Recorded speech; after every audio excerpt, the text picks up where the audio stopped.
She begs him not to kill her. He replied that killing is not his style. He just wants to play.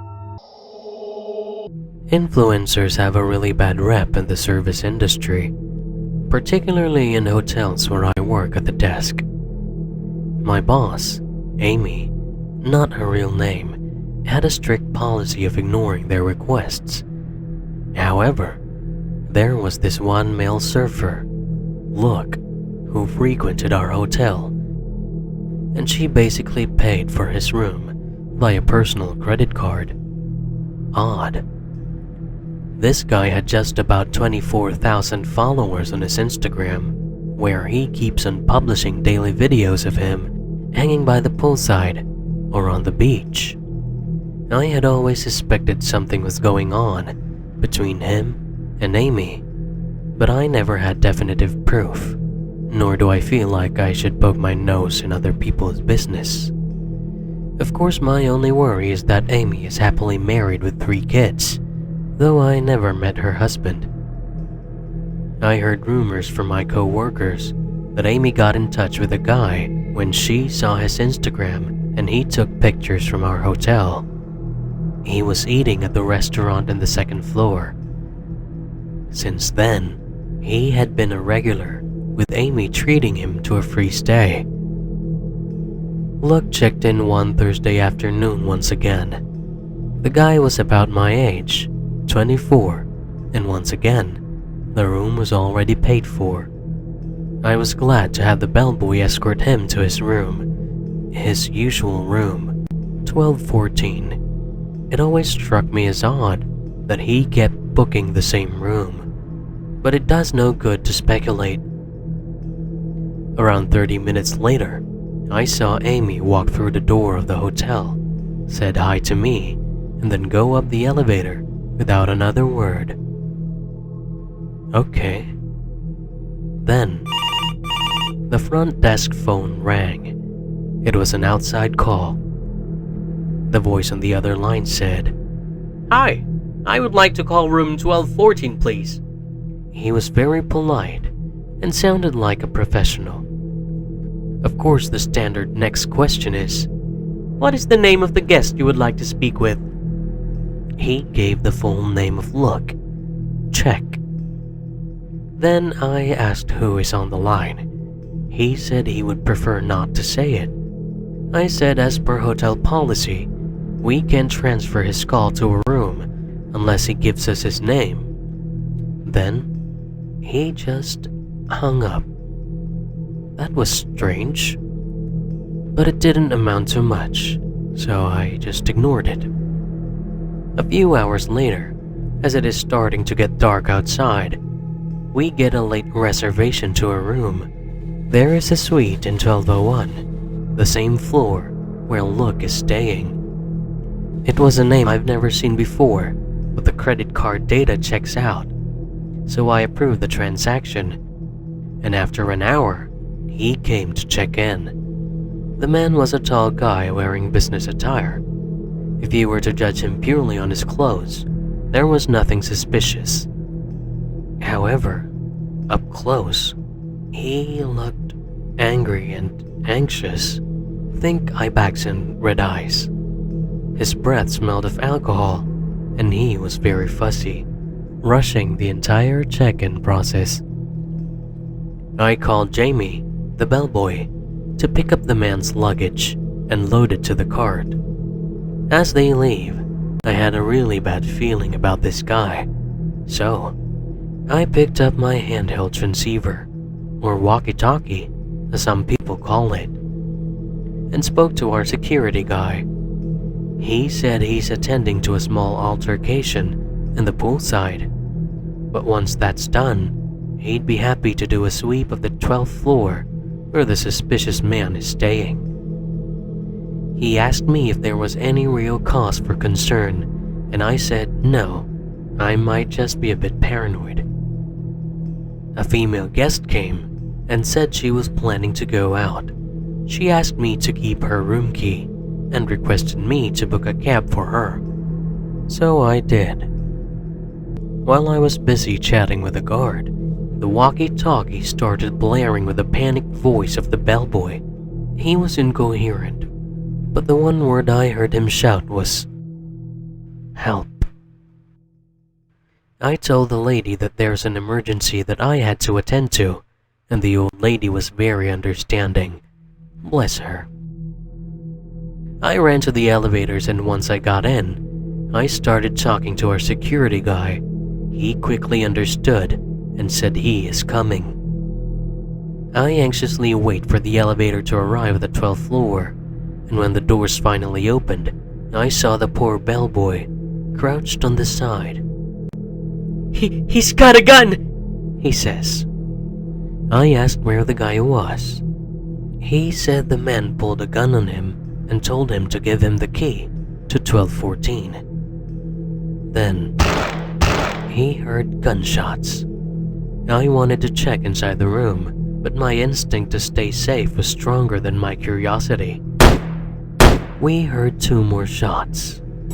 The other elevator door opens, and the security guy comes in, and he informs me that the police are on their way. Security in this country is typically unarmed. He only has pepper spray and a baton.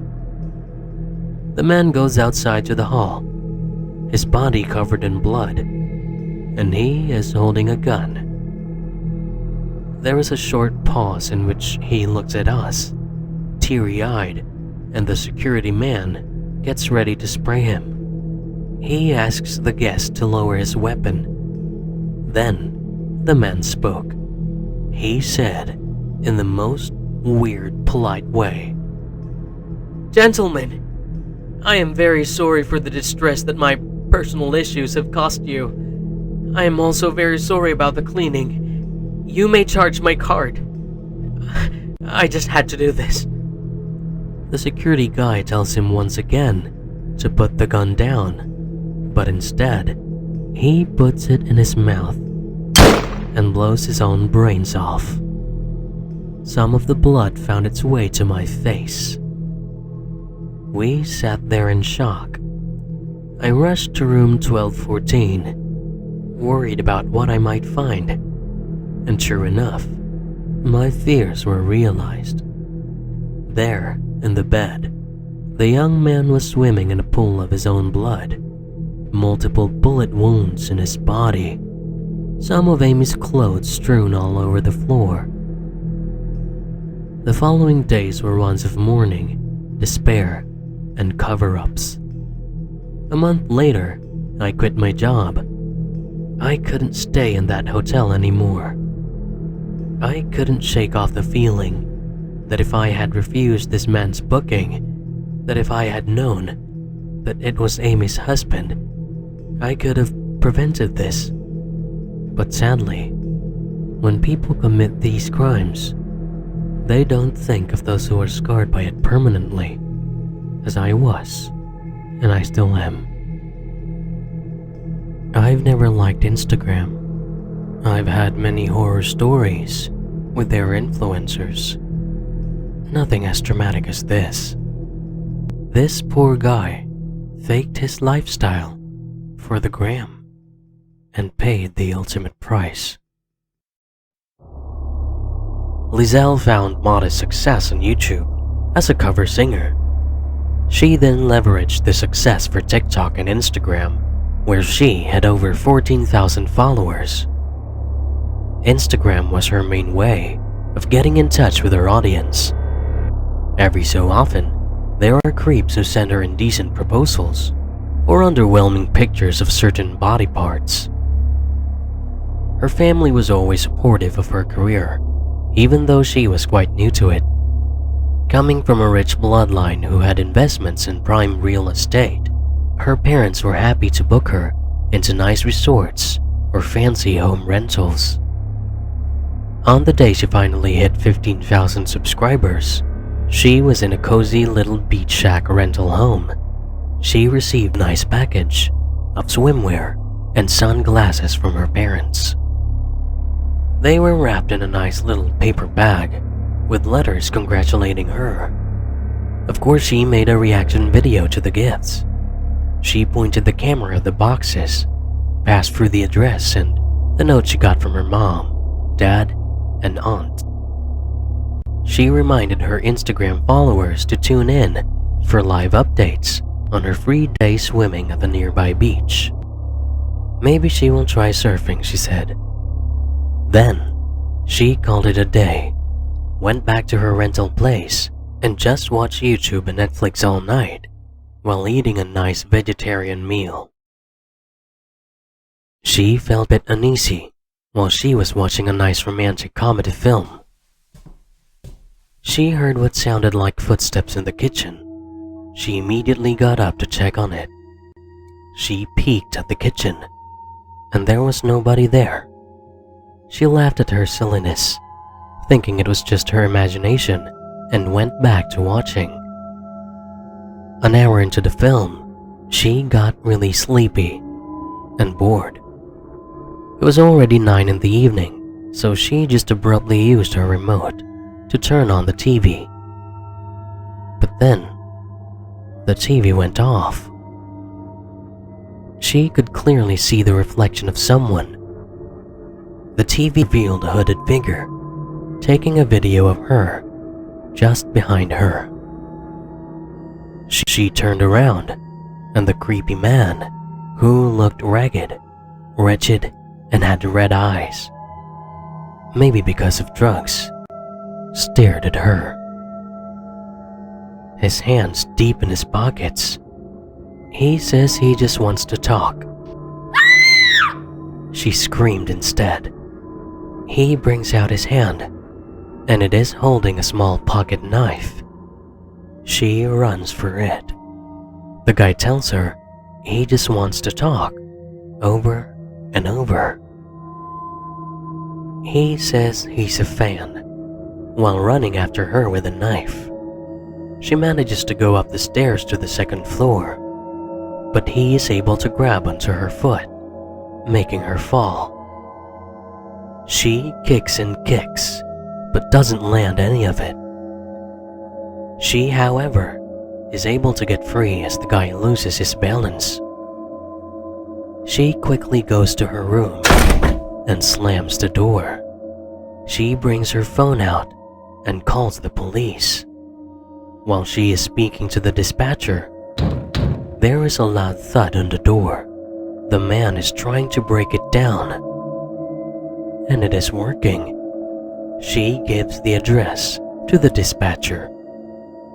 She sees an open window and climbs out of it. She moved to a drain pipe and slowly slinks down. But as she gets to the bottom, she looks behind, and the guy is going down the stairs and can clearly see her through the window. She ran for her life. Then, she reached the neighbor's door. She vigorously knocks at the door, only to realize it's also a rental home, and there is no one there. When she turns around, the man is there, staring at her, dead on. He told her, Fine. I asked politely. All I want is to chat, and this is how you treat one of your loyal followers? He brandishes the knife. She begs him not to kill her. He replied that killing is not his style. He just wants to play. Then, while she is screaming, he is dragging her, screaming through the empty rows of uninhabited houses, and tried to shove her into his car. Then, he sees it. The police coming around the bend. Instead of shoving her in, he goes into his car and tries to escape. But on the other end of the street, there is another police car. In the ensuing investigation, it becomes clear that this supposed fan has created a fantasy world in which they are together. He was isolated and neglected and had made her the center of his world. There have been so many cases of deranged fans like this in the past. He traveled 2 states just to see her. What Azelle didn't know was that she inadvertently gave her location away when she took pictures and videos of her gifts. The address of her rental home was visible if you paused the video. Lizelle's Instagram account has now vanished. She now understands the value of her own privacy